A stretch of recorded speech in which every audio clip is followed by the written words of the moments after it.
All right, first, I know I had thrown out on one of the emails, although I was told by someone even last night that they dutifully did not read it. So I had promised that I was going to have a giveaway book. Ooh. Oh, I thought you said you were giving us all of them. Well, actually, that is the thing.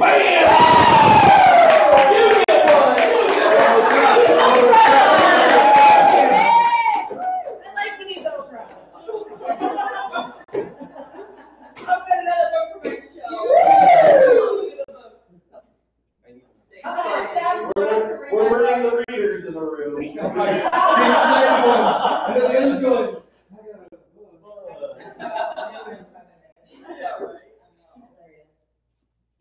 But we thought, especially since some of you are having fun posting things, memes related to the book in the first place, that this would be a great topic. And thanks to Jonathan Reese, who was able to make the connection, because Ted and his wife were actually students of Jonathan's back at Concordia, Texas. Both having gone through the DCE program at the time, and then Ted continued on to seminary, is now currently a church planter north of Austin, correct? Yeah, George, I'm sorry, I had my audio off. Okay, perfect. So the structure for this, Brandon is hiding from being in front of the camera because he didn't want to be there yet. We'll force him there later. But I think the way we kind of talked about doing this was give Ted kind of a half hour to kind of talk through the major concepts in the book, and then we've handed out index cards so you guys can jot down questions as you go. And some of you who do things like need to have second things to do at the same time, will probably be skimming the book and writing questions and listening all at the same time. So that gives our ADD crowd something to occupy themselves. But otherwise, let me pray for you, Ted, and then we will turn things over to you. Gracious Heavenly Father, thank you, Lord, for gathering us today. Thank you for Ted and for his wife and for their work on this book. And just bless him as he talks to us today about his understanding of how we can, as a church, minister as well as possible to a generation that is often misunderstood. And just one that we love in Christ, and it's in Christ's name we pray. Amen. Ted, I will turn things over to you. Great. Well, as mentioned, my name is Ted Doering, and I grew up. You guys can hear me, right? Yeah. Okay, good. So I grew up just north of Houston. My wife grew up northwest of Austin. We met at Concordia, had a couple classes. I think her junior and senior year, and Professor Reese to me came in at that point. I think my senior year, and so glad we get to connect about this. And I'm really excited to see not just one book but many books. The joke we've been telling people: oh, why'd you write this book? Because we need new floors downstairs. So the more books the better. But really this came about. It's a funny story because I had a good friend at seminary who they started, I think the year after I left, or I wasn't one of the chosen the year I was there my fourth year, they started taking groups of students down to best practices in Phoenix. And one of my buddies texted me and said, hey, walking into another sectional on how to reach millennials taught by a boomer. And in my youth, I hopped on Facebook and jumped directly onto my soapbox for about 3 paragraphs worth of saying, hey, this isn't a bad thing, but we have a voice now. We can talk. You can ask us. We know these people. And Dale Meyer, who's the president of seminary, happened to see that. And so here's his first year in the parish seminarian who has now just jumped on and soapboxed for a good couple paragraphs, and instead of being angry, he said, that's interesting, and forwarded it on to his daughter, who is one of I think she's the VP of marketing at CPH, and they contacted us about a year ago and said, hey, do you want to write a book on millennials? And we said, okay. And that's really what got the ball rolling. But what was behind that is a heart of saying, we know right now that the statistics keep leaning more and more towards millennials leaving the church. And not only do those statistics exist, but we see it. And, when you look at right now, they're measuring the millennial generation to be in the 90 million range in our country. And I think it's 35% now have said they're nuns. So you have multiple millions of people who have said, not only do I not have religion, I don't need it. And so for Chelsea and I, really our heart in writing the book was to say, what we get frustrated by so many times is seeing our generation pigeonholed into the stereotypes that either the news is talking about or marketing agencies have built to connect with us. And what we saw was so much millennials are entitled, or they're lazy, or they're snowballs.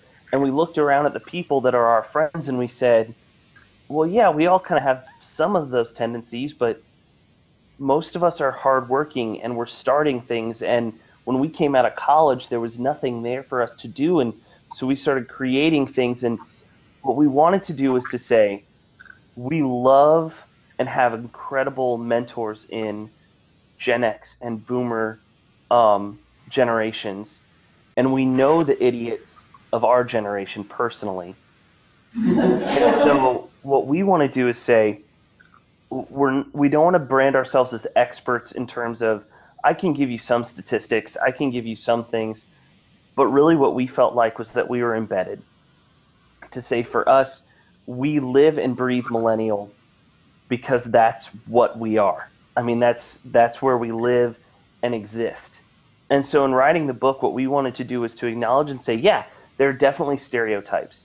And for some reasons, there are good reasons for these stereotypes.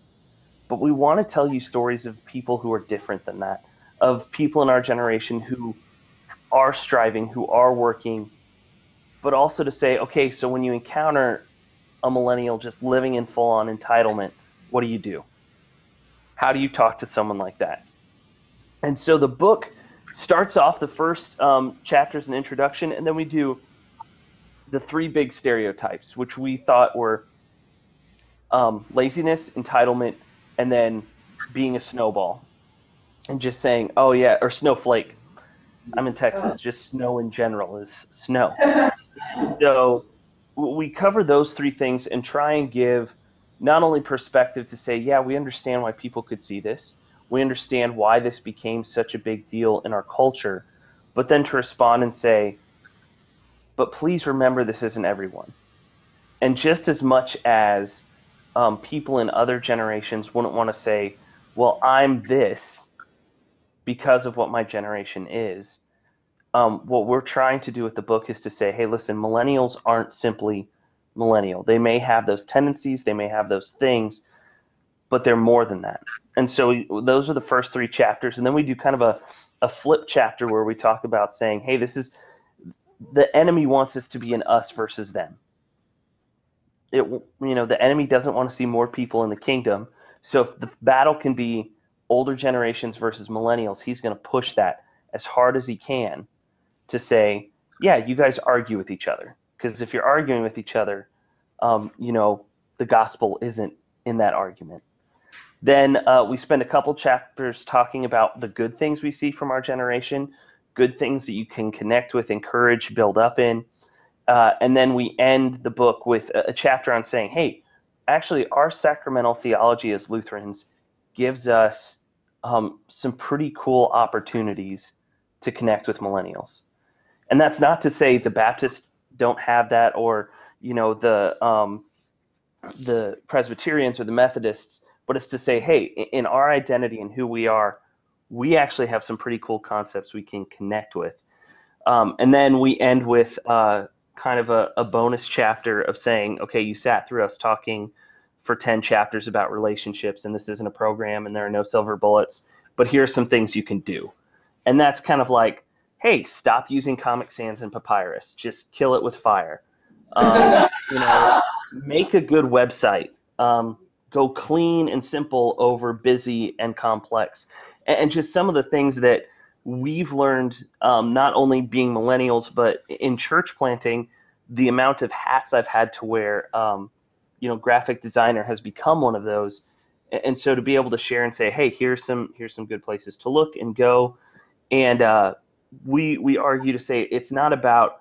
We're not trying to say you need to be attractional, but we're saying you want to be attractive. It's like cleaning the house when someone comes over, and so that's the way the book swings. And really, what we see in the midst of all of this is that there's a want and a need in the church to connect with millennials.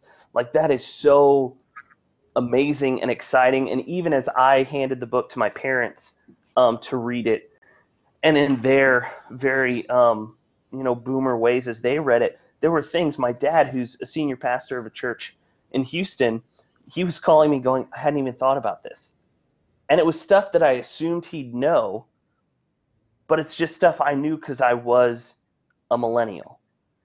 And what we wanted to fight was saying, with this generation, you have to throw out the idea of a silver bullet, of saying, well, if we can do X, Y, and Z, millennials are going to come to our church. And instead, what we want to look and see and do is to say, what if I connected with two people of that generation? And what if a large number of people in your church, instead of saying, oh, what program are we going to build? What coffee shop can we have? How much avocado toast can we make on a Sunday morning? What if instead of those things, your people said, well, hey, I know this kid who just started at work. And maybe if I buy him a Snickers bar and a cup of coffee, so $3 a week, I can build a relationship with him. And our whole goal is to say, number one, in the church, we want to start conversations. We want to give a place where people can walk in and say, hey, we read this book, we read it together. Can we talk about this between generations? Can we talk and say, hey, I didn't understand this about your generation. I didn't understand this about mine, and to open up those possibilities.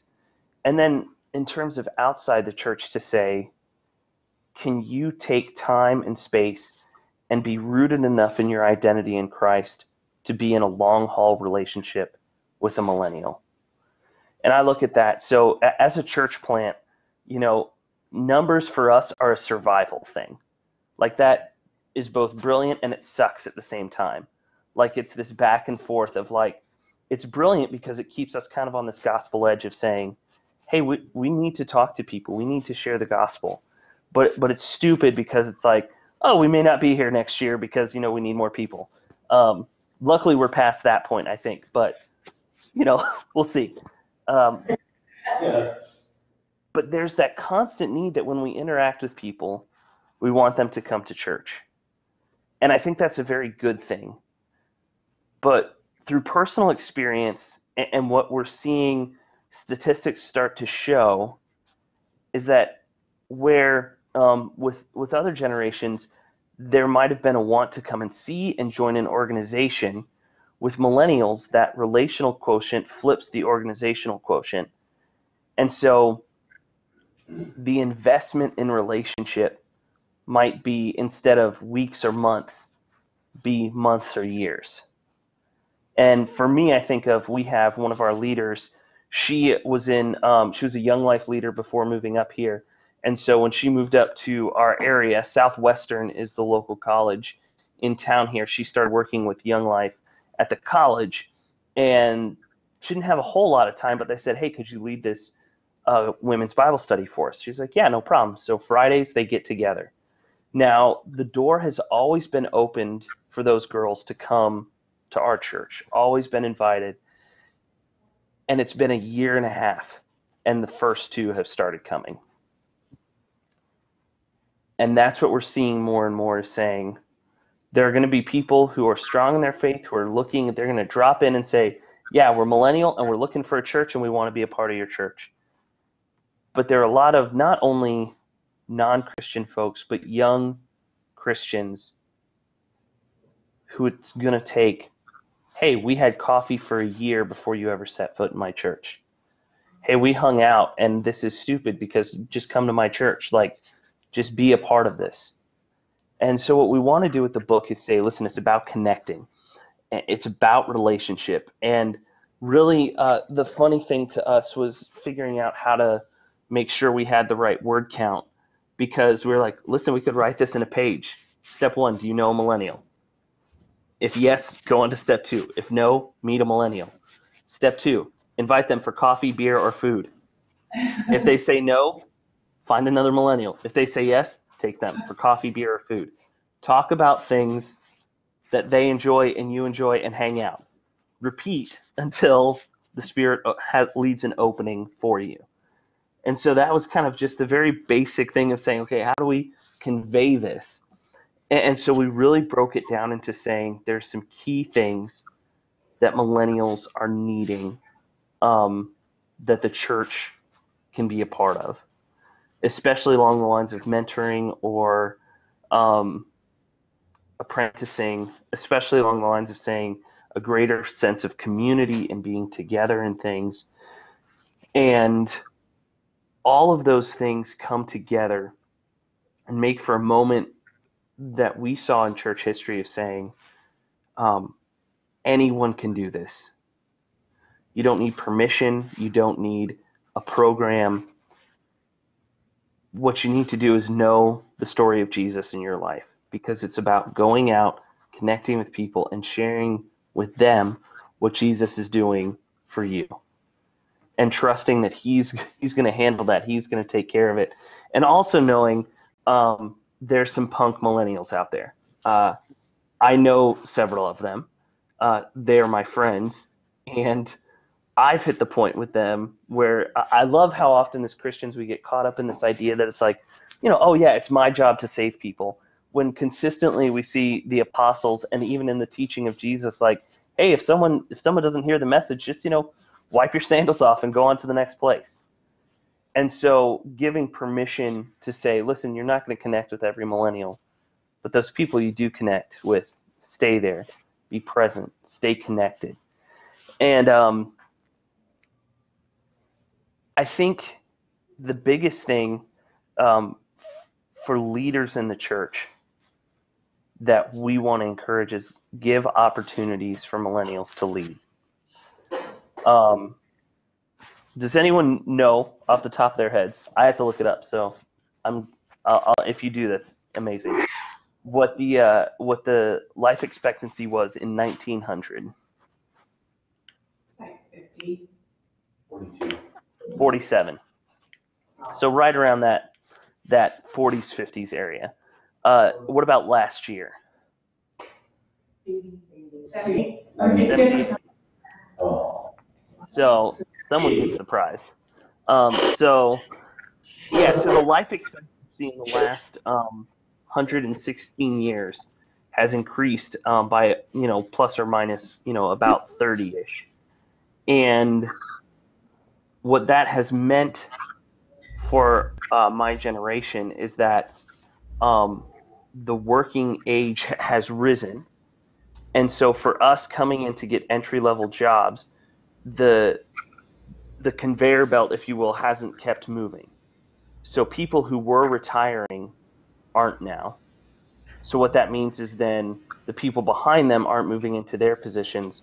And that stacked up down the line means that a lot of millennials are coming out into places where there isn't not only in the job market, but in the church, there isn't a place for them. And I've seen this in a couple different ways, just in local churches, in terms of there's no mean-spirited, I think, agenda behind it. I think it's just, Frank has been on the board of elders for 20 years. He knows how to be an elder. Why would we ask Frank to leave and bring on this new kid who we have to train for a year before he's really got it under his belt? But what we're seeing is there's a loss of that ability to be in leadership, to be connected. And so I think for churches that have the ability to bring in their millennials and bring them into leadership positions, or even bring them into apprenticing positions, to say, hey, we want to tag you to be part of our, outreach committee, whatever it is, outreach team. We want you to train with Jan, who's been doing this for 25 years. And she's going to help bring you that position. And it's what the church has been doing for years. I think we've gotten a little lazy on it. I think we've gotten a little, we've just been living in that place of saying it's okay for us to be here. It's comfortable here. It's uncomfortable to train new leaders. But on the flip side of that, I heard this week from a friend. She recommended our book to someone randomly in the store, which that's been the most surreal thing. My wife just texted me that the book's on Target.com now, so, moving on up. But she was talking to this lady in the aisle of the grocery store. I don't know how the conversation started, but they are planting a church to reach millennials.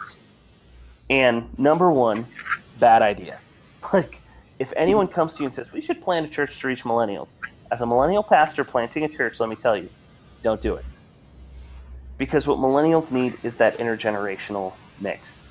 Because the biggest blessing on my life, not only as a pastor, but as a Christian, have been Paul and Becky Prince, who, read in the book, you'll hear about them. But Paul and Becky, she was a DCE for 20 years at our mother church. Paul has been in DCE ministry and then was one of our district's mission and ministry facilitators. And the fact that they decided to be a part of our church plant, which was really funny because they laid all the groundwork. They really helped push it and plan it. But Paul came to me when we first got here and he said, listen, Becky and I want to join you guys, but if you don't want that, that's okay. Like, we understand, we know that. I was like, stop. No, like, you're joining us because I have no idea what I'm doing and I need you along for the ride. And what's been a huge blessing with them is that they have treated us as their friends, that we've hung out with Paul and Becky, we've spent time with them. And to have that place, to have someone I can talk to say, wow, this is going poorly. And to have Paul go, well, let me tell you about this thing that happened in my early ministry. It's great. I have a friend, Mark, who's in Branson, Missouri, and he's a pastor there. And it was a couple days ago that I texted him, and I was like, please tell me that people of other generations are bad at budgeting, because I'm just smashing my head against the keyboard right now, because all I can think is I'm a millennial, and I don't know how to budget, and I'm the worst person ever. And he's like, no, don't put yourself on that island. And that's another big thing that factors in, is to say, like, it's so easy, even with the massive amounts of social media, of interconnectivity, millennials can easily get on their own because you see everything over the internet and your life isn't like that. And so to have a real flesh and blood person who says, yeah, real life isn't like that. Like, that's not how it is. Let me tell you about my days when I screwed it up and had to figure it out. And so for us, the crux of this book was to say, it's not just about connecting millennials, it's about connecting everyone together. It's about saying right now, millennials are the unknown generation that everything's getting blamed on. And so that'll change in 10 years. In 10 years, we're going to be talking about whatever this next generation is with their fidget spinners and their, about how, like, oh, look at how you kids have messed up all of the U.S. and culture. And it's funny because I remember in high school, everyone was like, oh, those millennials, they're so optimistic. They're going to come along and they're going to fix everything Gen X did. And now I'm reading the articles, oh, those millennials, they screwed everything up. And now, look who's coming along to fix everything they did. And it's just this hilarious thing how short our memories are to say, listen, generations have always been a thing. God talks about them. Almost from the beginning, he talks about them. But the way we view generations today is so much more based on marketing than it is actually what's going on. And so the crux of the book is to say, how can you connect with someone across those generational lines? How can you take it and walk it out? That we didn't just write the book for church workers, but we wrote it for the everyday Christian to say, how do you do this? It shouldn't just be the job of the people you pay at church. How do you walk this out? I think that's what I got for now. You guys are like the first people we've presented to, which Chelsea says hi. She's at work right now. So I apologize if that was terrible, but it was also like the first time we've done it. So thanks for being our guinea pigs. Hey, for one, everybody has the books, and you can always say spoiler alert if you want to tell stories. And I may ask you, I'm going to ask you a few of the stories in the book. My first question is, you talk about generations, and your first chapter really kind of focuses on that, even your intro, and it kind of weaves through the rest of the book. So a couple of questions maybe stemming from that. First of all, how much do you think it is like place of life, age, or a circumstance of life versus actual generation? You kind of spoke a little bit to that as you were ending. You feel like the next group is going to be lazy too, or like it seems like some of that stuff is things we always talk about, the youngest generation, the young adult generation, and some of that is things that switch around. What do you think? I think some of that is, I even sense it in myself that I catch myself looking at high schoolers going, "Oh, you lazy punks." Like I think there's always this idea, the further you get from where you are, the less you remember of being there. And I think that's just a human quality and trait that it's going to come. But I do think there are some aspects in our generation that that have pulled us towards some of those things. A big one was our generation was never on a total war footing, in terms of even, Iraq and Afghanistan never reached the point of where Vietnam was. And so I think I'd be interested to see someone who does, sociology, cultural studies to kind of look at that, or even to look at and say, well, we've been technically at war since we were in high school.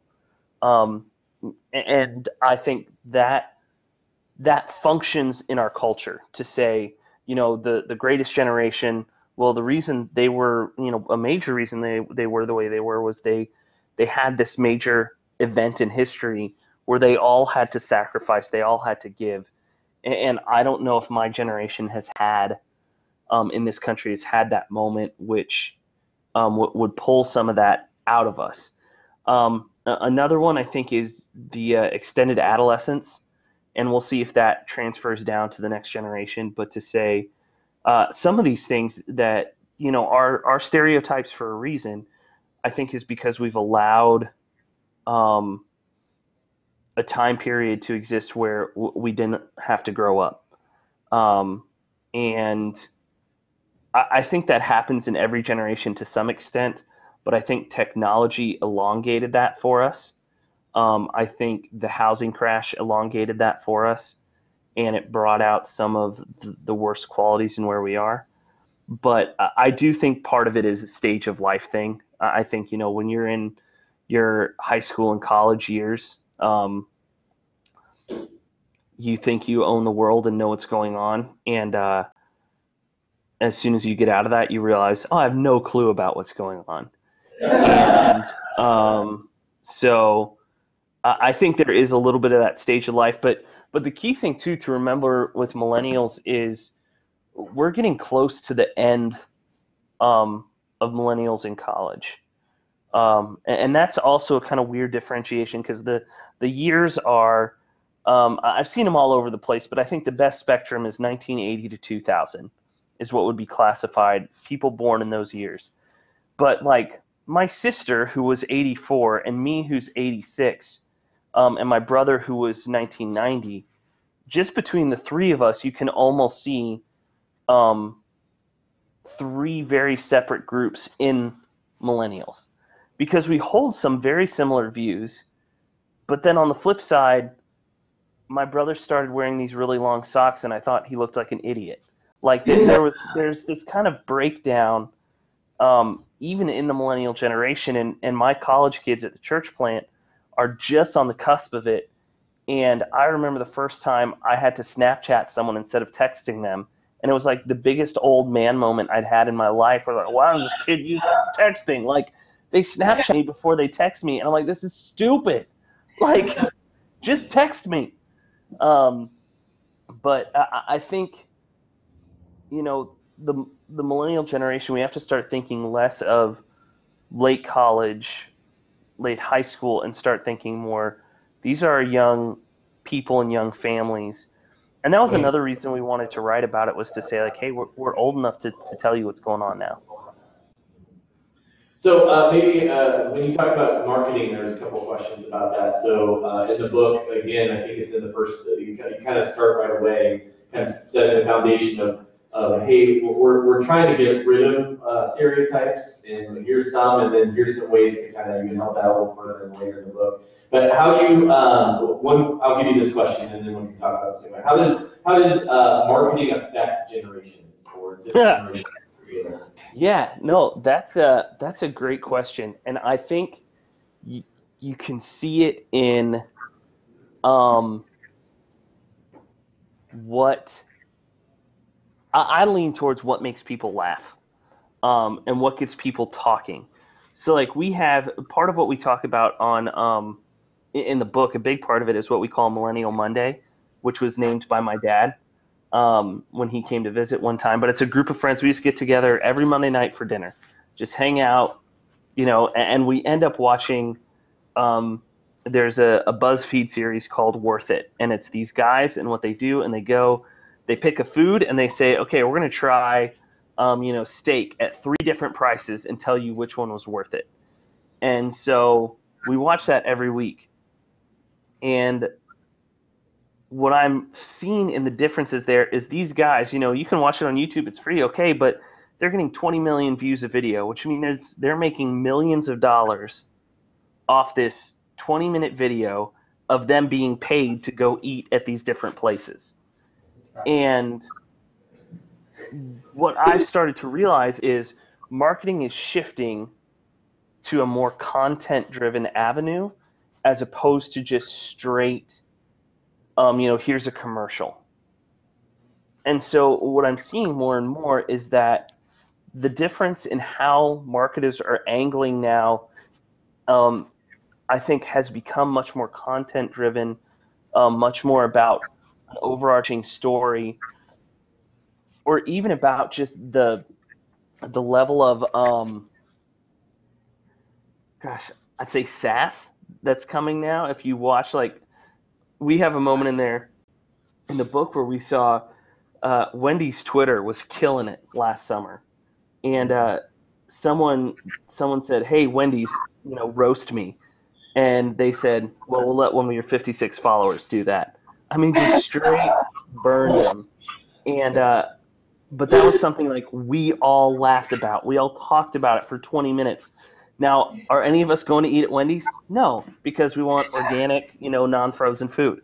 So I fall right into that thing. But I think in terms of marketing, it's becoming more relational, if you will. It's becoming more content-driven, more based in those things, as opposed to just, here's the best quality of why we've got these things, it's the best. But also, I've seen a lot of millennials swinging more towards longevity over price. They'll pay more for something if it's a good product with a good background, as opposed to going cheaper. And that's true and false in different ways. But if you really want to have fun, just look up any article that says, just type in "millennials are killing" and watch the list on Google. My favorite was "millennials are killing cereal," and the reason was because we don't like washing dishes. And to which we immediately had cereal night the following Monday at Millennial Monday to boost up our friends Kellogg's and General Mills. But yeah, I think that shift is happening. Yeah, so maybe talk a little bit about that with ministry. You kind of alluded to it, that the fact that that this particular generation has been marketed to so directly that they're pretty savvy at knowing when they're being marketed. And disagree with me anytime. So it almost seems that that's why you need to have that slow burn you were talking about.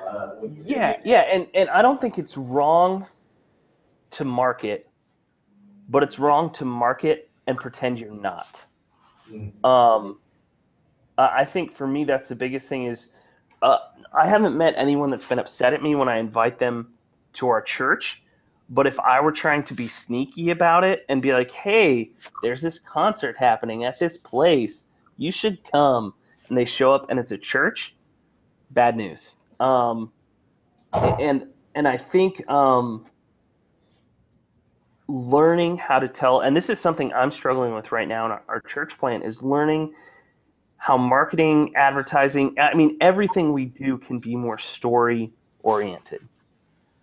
Can be more focused on saying, hey, here's the overarching goal of all this. Here's how we talk. And one of the best things I came across, and the website made it into the book. It's called prochurchtools.com, and it's this dude up in Toronto. And but one of the things he talks about is he breaks down story very simply. He said a story is three things: a character with a desire encounters a problem, makes a decision. And we've been trying, we're not great at it, but we're learning more and more how to frame everything we do, from Sunday morning announcements to blog posts on our website, to saying, how do we tell this as a story? Especially when you name your church Narrative Church, like, we backed ourselves into a corner on storytelling. But I think learning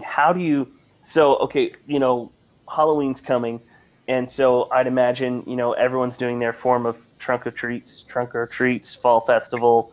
The favorite one I heard lately was the, how do they phrase it? The Hallelujah Fall Festival, which I was like, well, that's one way to work, church into what you're doing. But so say you're doing that. So instead of saying, hey, we're having trunk or treats this Saturday at 7 p.m., it's saying, hey, so I'll talk about me. When I was in high school, my mom started putting on trunk or treats at our church. And can I tell you, from every aspect, it was a good time. It was fun seeing how everyone decorated their cars, and it was really cool to see the kids and the community we got to engage with, even if they weren't coming to church, but just that our joy could be seeing these smiles. And so if you're interested in something like that, we're doing it this Saturday. You should come check it out, and especially if you want to decorate a car. And so it's bringing story into everything you're doing, which feels foolish, but helps people connect, because they hear, oh, like, you're not just standing up here saying you want to do this. You're standing up here saying, hey, here's the reason why. Here's the background. Here's the excitement. And I think when it comes to millennials and church marketing and connection on a bigger scale, story's going to be better. And let me do a caveat real quick, and I'll lead with both, like, I apologize if this is something your church is doing, but at the same time, I'm not going to apologize, because I think it's something we should wait to do better. Live streaming, Facebook Live, video are all now at a point that doing them well is a budget bump, but not an insane place where it used to be. Where it used to be, you'd need $50,000 to $100,000 to do it professionally. You can do it professionally now for $20,000 and do it well for $10,000. And I would say, if we're putting out, our front face to people to say, yeah, we live stream, we make these videos, and what we're showing is kind of this lackluster, like, just hop on YouTube and search Casey Neistat. And you'll see, like, what people are putting out with a handheld camera in their face on a daily basis. We're almost at cinematic quality. And I think we as a church have to step back and say, okay, there might be things we're not ready for. There might be things we say, listen, we're not ready to do video, but that doesn't mean we can't write a good blog post. or we might not be ready, to live stream, but that doesn't mean we're not going to put together a killer podcast or, those kinds of things. And that's all very outward-facing stuff. But I think we need to remember both the millennials as a generation and the generation behind us. The amount of media we've been exposed to is insane. And so the ability to open up a youth room and say, we have Xboxes. Great. Everyone has Xboxes now. To have some of those hard discussions to say, okay, if we can't attract, how do we then change it to a story that they connect with? I hope that makes sense. Yep. Mm-hmm. So you also talk later in the book some key ways to make sure that you're connecting. And so relationships and community are really big. I love the story. I think it was even earlier in the book that you talked about Millennial Mondays. And then also community. I'm a Scooby-Doo fan, so I like that. Can you maybe talk a little bit about what you mean in the community section when you talk about Scooby-Doo? I'll just give it to you that way. Yeah, and that's one of Chelsea's chapters, so I'll try and do it justice as best I can. Sorry. But it's the idea of if you watch, popular TV shows and media, you're going to see how different generations are going to react to different things. And so for us, you can especially look at sitcoms and look at the difference from Leave It to Beaver to Friends, from Friends to Modern Family, and to see really that there's a want for community in the millennial generation.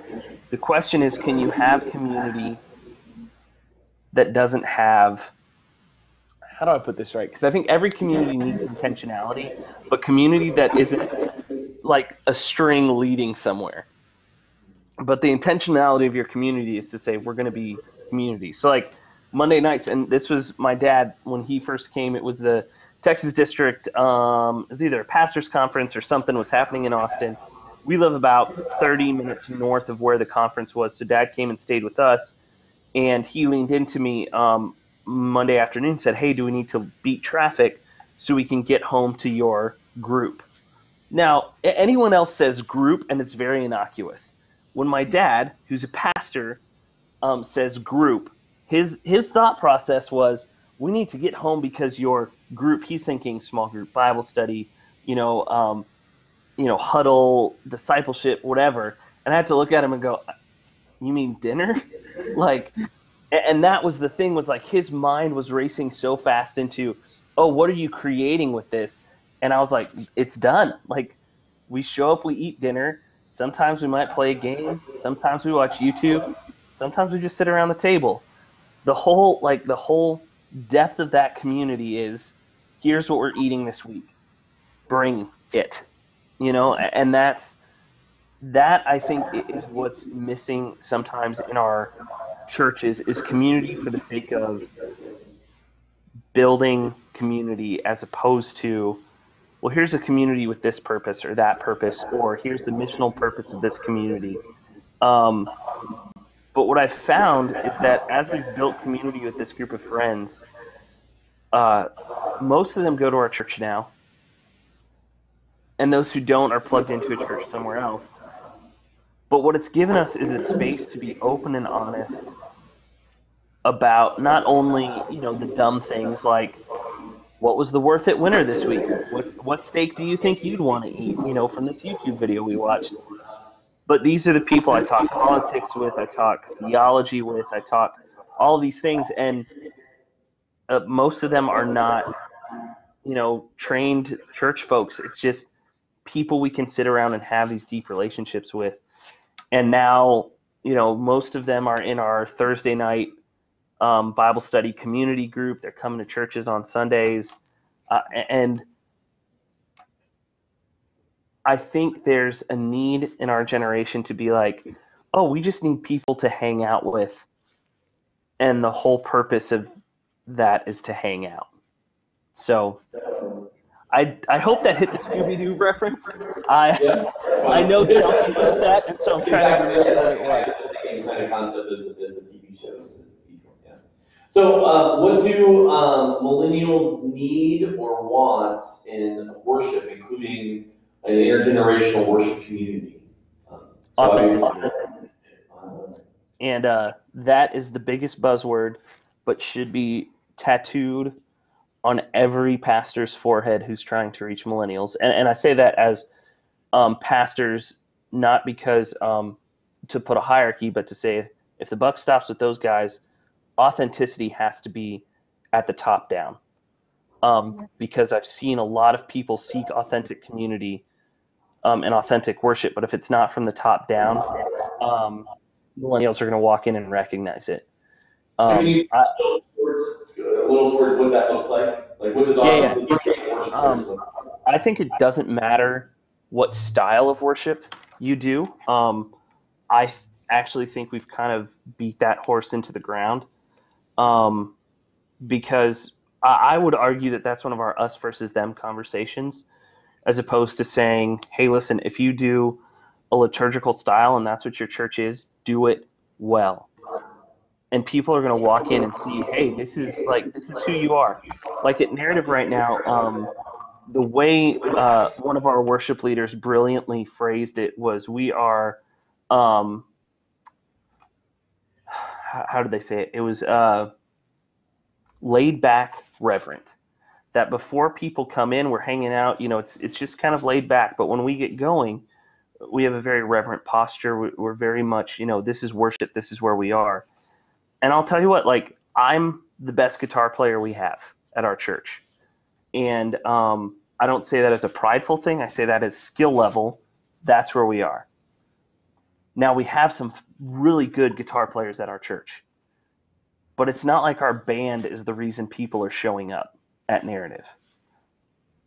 But I think people walk in and they say, hey, this is who you guys are. We never try and be something more than we are. Well, that's not true. We strive to not be more than we are. We strive to not be less than we are. And I think the way you can take that and walk it into a very everyday sense is saying, are you doing things because you saw someone else do them? And you said, hey, we should do this because look at what it did for their church. Now, I think you can bring those discussions in, but if you're just doing it because another church is doing it, have good reasons behind it. Authenticity in worship, number one, always points back to Jesus. And number two says, this is who we are. We're not trying to be cooler. We're not trying to be, lamer. We're trying to live in the identity that Jesus has given our church. And I'll tell you what, as a church plant, like, we've got a couple really cool Lutheran church plants around us. And there are days that I go, man, if we only had, and then fill in the blank. If we only had the worship leader that Axe Leander has, if we only had, the lighting setup that, this church down the road had, and I have to stop myself and go, okay, am I being faithful to where God's called me, or am I trying, or is my jealousy coming in? And I think what millennials see is when they walk into a church, are the people welcoming? Are they connecting? And is the preaching honest to who they are? Is the teaching in Bible study or in and around honest to who those people are? And are people honest up front? There's not much I won't preach about that's happening in my own life, because I think it's very important for me, for people to see that I am not perfect. I am struggling with the things they're struggling with. And that authenticity says, but there is a Savior who is calling me to more, who is calling me to better. And if we keep living in this place where church leadership, from, DCEs to pastors to elders to Sunday school teachers, that they live in this place that they can't be honest about struggles and triumphs in Christ, I think millennials are going to walk in and read these people are putting on a show for me to be here. Yes, I still have a couple of anybody else have? How about this? One of the other things I love about the book is there's times you specifically speak to your generation. You have some side conversations, some uplifting and some hey, what the heck, guys? Just maybe speak words like why did you include that in the book? Yeah. Part of it was, as we wrote, that was kind of part of the editorial process, was they said, hey, why don't we make these kind of stick out a little bit more? And then it was, hey, we need, this amount of these per chapter. But I don't feel like any of them were forced even after that point. I felt like most of them were good. I think part of the issue millennials have, because our penchant is to, for every response that another generation would have, millennials are lazy or they're entitled or all those things, we have the pushback. We have the thing that we can be like, yeah, well, we didn't mess up our economy. We didn't, start using fossil fuels to this level of, consumption. We didn't start these wars. We didn't, till the sun goes down. And what we wanted to do is to make sure that this just wasn't us writing a book that said, aren't millennials great? You all should get to know us. We wanted to call out millennials and be like, listen, you should read this book too, because people need to hear from you. And if people need to hear from you, we're going to drop the hammer on you, because we think it's time for you to start stepping up in leadership. We think it's time for you to start being committed to a church. We think it's time for you to start. And so for us, actually, sometimes it was easier to write those sections, because it's like those are our friends and the people we know really well, in our head. And so it's like, oh, those people we can call out pretty easily. Like we'll drop some fire on them because we know how to. But I think that the issue we run into with multi-generational stuff is when we start thinking that our generation has it right. And I can tell you, we are experiencing things in my generation we obviously don't have it right. And the pitfall is to say, everyone else is wrong and I am right. And so we wanted those in there to be like, millennials, like, make sure you're grounded as you read this. We want people to understand you. We want people to know you. But we also want to remind you just as much that you need to take a hard look at yourself. That it's not just about, and that's the big thing, is it's not just about people connecting with you. It's about you connecting with people. And I think that was the biggest part of it, was to say, millennials, we could talk about this all day and all night, but if you think people got to show up and cater to your every whim, and that really, for us, it hit off. There was a blog post by this kid who can't be more, because I straight up stalked him. He can't be more than like 25. And someone else had posted this blog, and I see this from time to time where people will post something and they'll be like, yeah, we need to remember millennials and all this stuff. And what I get to is like, listen, I'm not some wounded animal. Like, I can do work. Like, I can push forward. And so I went and read this guy's blog post, and it was like the 12 ways, the church can get back with millennials. And all of them were, here's what you need to do for me.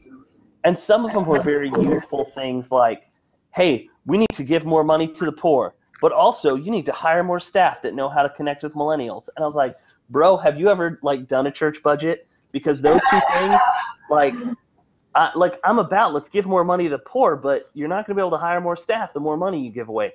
I'm about it. Less staff, let's do it. But you can't have both those things. And so it was one of those things where it's like, you don't need other people solving your problems. You can step in and solve problems now. And that was my, we got heated around that, with saying millennials, stop acting like you're some victim. Step in. Say, yeah, I've been misunderstood, but you know what? I can be a part of helping that misunderstanding end. So.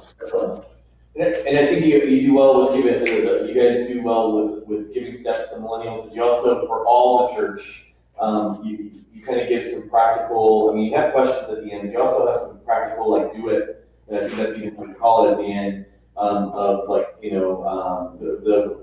us versus them of like, hey, write a lament, but then see where Jesus is, like where Jesus fits into that and so that. So maybe in your mind, and I know every church is different, and every person that we know that is in that age bracket is different, but maybe one or two or three things that maybe we should be going away from here, just trying or doing. Said a few of them, but give you like this will be the last like, hey, we're going home. What should we be doing?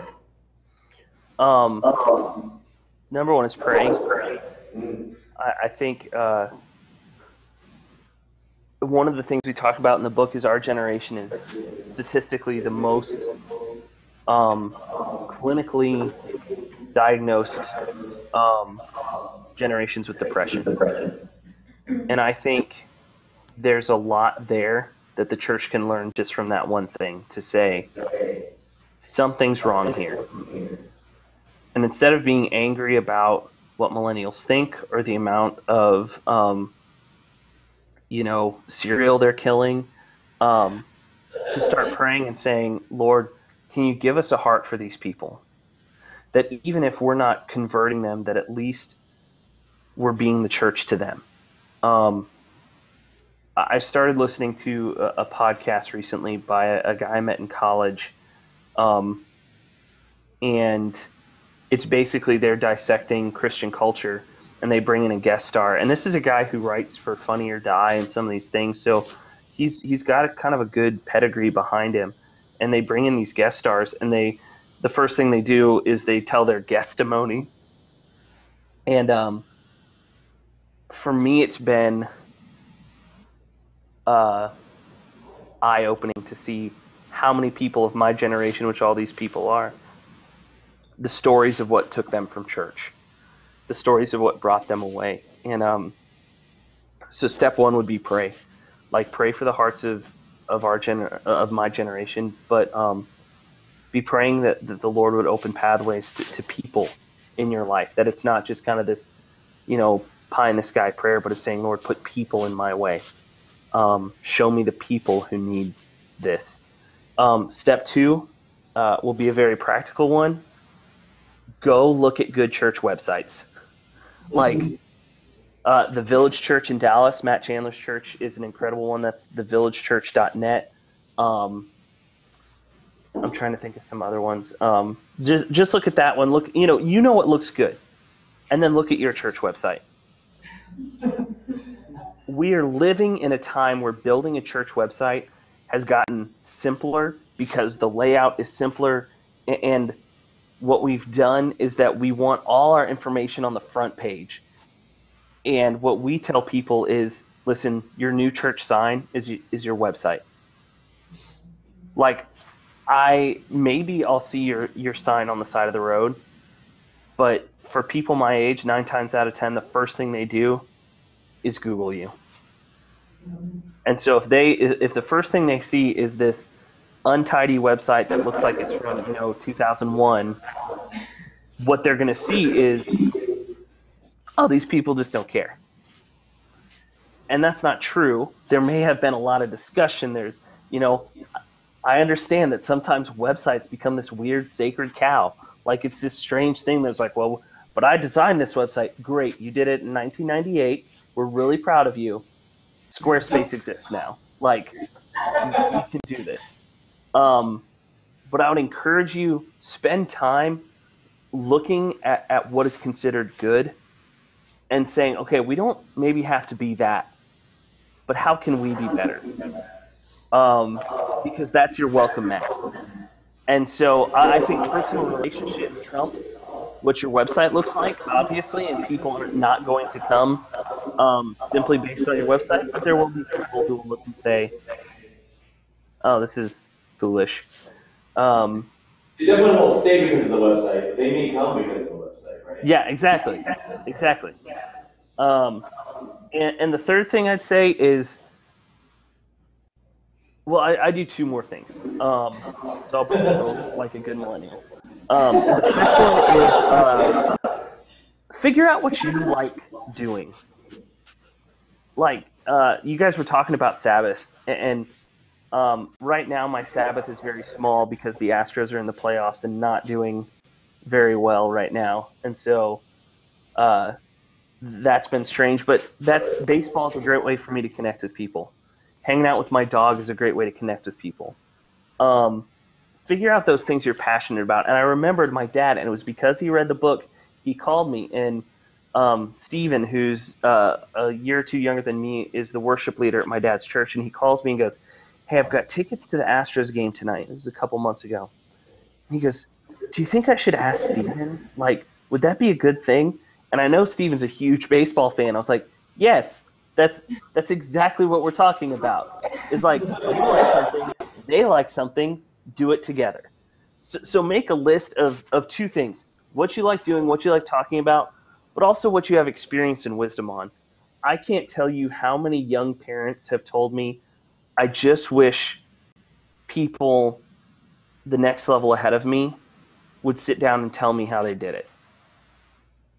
I think we're missing an opportunity because I think it's less about parenting classes now and more about saying, are you willing to sit down and have coffee with a younger mom or dad and say, "Hey, here's how it is." Like, and I heard the picking up Cheerios, like, "Hey, that sucks.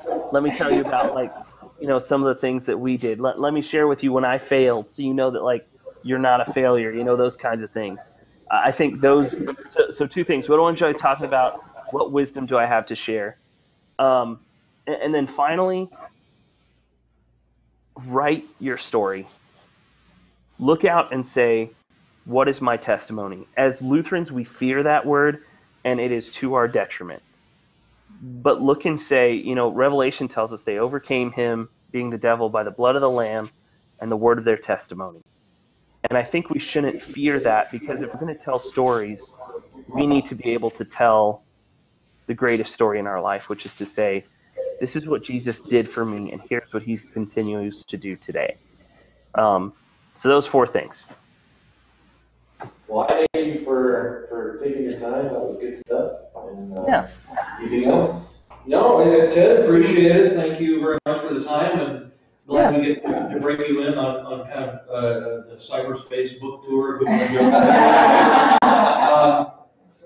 I will throw this out to the group here, just as you mentioned about looking at your website. Aaron Lucas, who was in here helping set things up, is available to do consulting from the district to your church. So that if you're looking at it and going, this needs help, we have one of our own millennials on staff that can be deployed to you so he can deliver the message and has some credentialing that may be able to help move that conversation along if you're not succeeding in doing so. But anyway, that's my little extra commercial. But Ted, thank you. Appreciate the time. Yeah. And take your wife too. Yes. Yeah. I'll tell her she was sorry she couldn't be here. She works at a local elementary school, so it's hard to get away. Good call. Thank you. Thanks, Ted. Thanks, guys. Have a good one. Yep. Yeah, we're